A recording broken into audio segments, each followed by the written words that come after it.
একজন লোক বাদশার দরবারে এসে বলল, মহারাজ, আমার স্ত্রীর সাথে এক লোকের পরকীয়া সম্পর্ক, কিন্তু লোকটিকে আমি জানি না।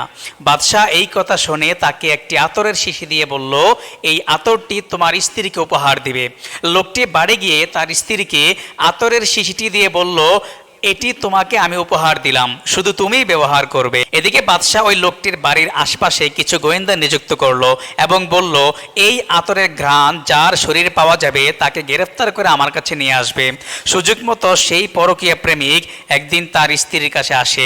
তার স্ত্রী পরকীয়া প্রেমিককে আদরের এক পর্যায়ে তার স্বামীর দেয়া সেই আতর থেকে তার প্রেমিককে গায়ে মেখে দেয়। মহিলার প্রেমিক যখন বাড়ি থেকে বের হচ্ছিল, ঠিক তখনই গোয়েন্দারা তার শরীরে ওই আতরের ঘ্রাণ পেয়ে তাকে গ্রেফতার করে বাদশার দরবারে হাজির করে।